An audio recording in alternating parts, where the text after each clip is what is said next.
بسم اللہ الرحمن الرحیم۔ جلسہ سالانہ جرمنی سن 2023 کے پہلے اجلاس کی کارروائی۔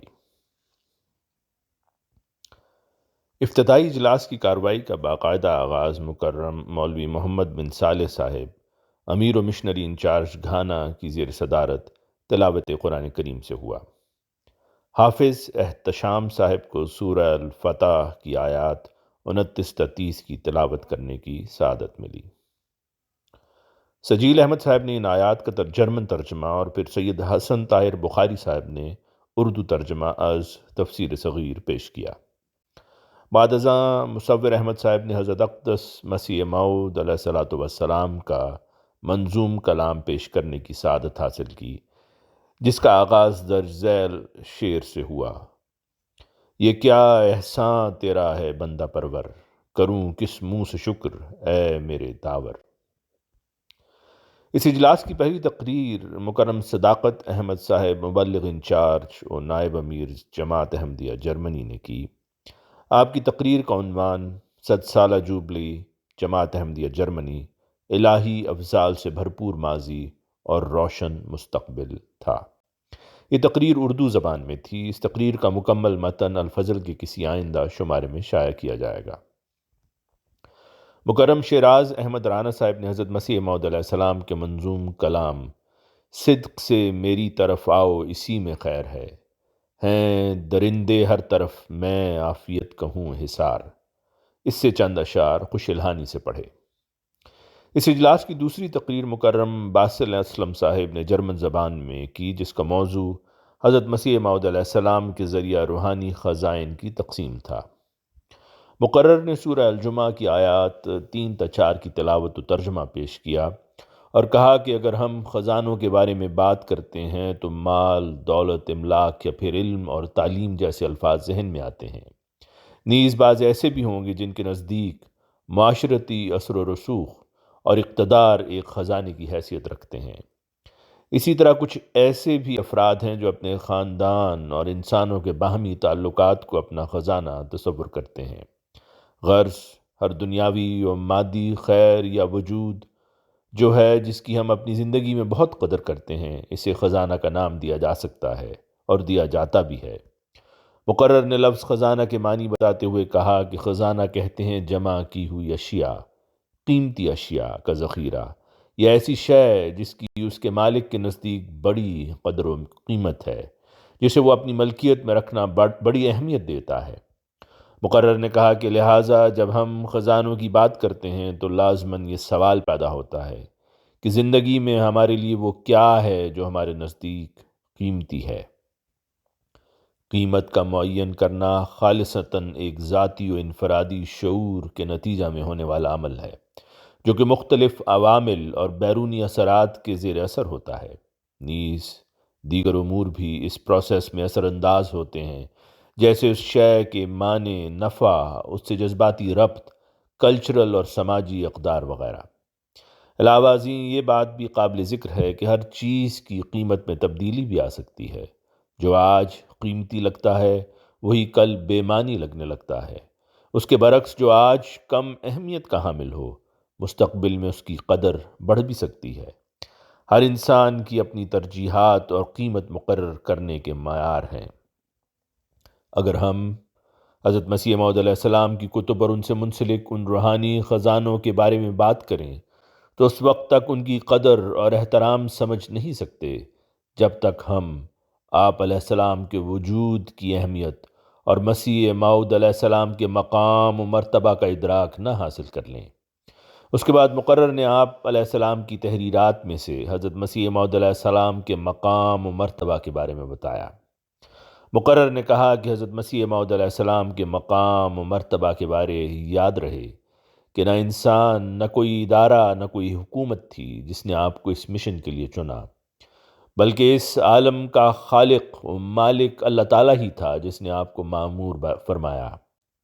اللہ تعالیٰ نے آپ کو خود یہ مقام و مرتبہ عطا فرمایا اور اس زمانے کو اسلام کی اشاعت و تبلیغ کا زمانہ قرار دے دیا۔ مقرر نے سورہ الکوثر کے حوالے سے بتایا کہ کوثر کے مختلف معنی میں سے ایک معنی یہ ہے الرجل کثیر العطاء والخیر، یعنی ایک ایسا شخص جو بہت سخی یعنی عطا کرنے والا ہو اور نیکیوں کو کثرت سے پھیلانے والا ہو۔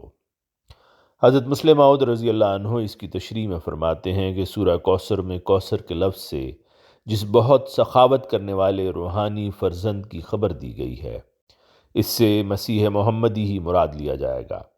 اس تشریح سے یہ بات واضح ہو جاتی ہے کہ رسول کریم صلی اللہ علیہ وآلہ وسلم کو ایک ایسے روحانی فرزند کی خبر دی گئی تھی جو آپ کو عطا ہونا تھا، جس نے لوگوں کو بہت سا مال عطا کرنا تھا۔ اسی لیے حضرت صلی اللہ علیہ وسلم نے آنے والے مسیح کے متعلق پیش گوئی فرمائی کہ وَيُفِيدُ الْمَالَ حَتَّى لَا يَقْبَلَ أَحَدٌ، یعنی آنے والا مسیح خزانے تقسیم کرے گا اتنی تعداد میں کہ انہیں کوئی قبول کرنے والا نہ ہو پائے گا۔ اس پیش گوئی میں مذکور الفاظ کے کوئی نہیں ہوگا جو انہیں قبول کر پائے گا ہمیں واضح طور پر بتا رہے ہیں کہ مسیح موعود علیہ السلام کے تقسیم کردہ خزانے دنیاوی دولتیں نہیں ہوں گی، بلکہ یہ کہ آپ کا ورثہ خالصتاً روحانی ولدنی نوعیت کا ہوگا،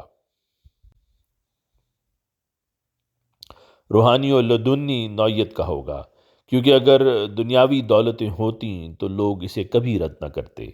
مادی دولت، مالی کشائش، تعیش کے سامان اور ایک آسودہ زندگی کی حرص آج کے دور میں کھلم کھلا نظر آتی ہے۔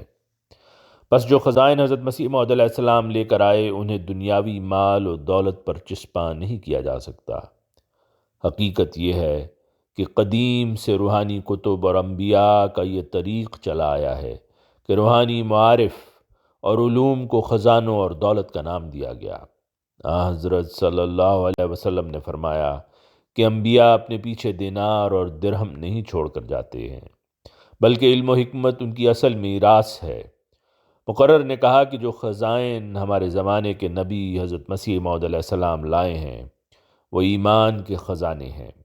خدا تعالیٰ کا حقیقی تصور، قرب الہی کے راستے، ملائکہ کی حقیقت، حضرت خاتم النبیین صلی اللہ علیہ وسلم کا حقیقی مقام و مرتبہ، عصمت انبیاء، حضرت عیسیٰ علیہ السلام کی پیدائش، حالات زندگی اور واقعہ صلیب، مسیح کی آمد ثانی، ظہور امام مہدی، دجالی طاقتوں کی علامتیں، یاجوج ماجوج کی حقیقت، روح کی جسمانی، اخلاقی اور روحانی حالتیں، حیات بعد الموت۔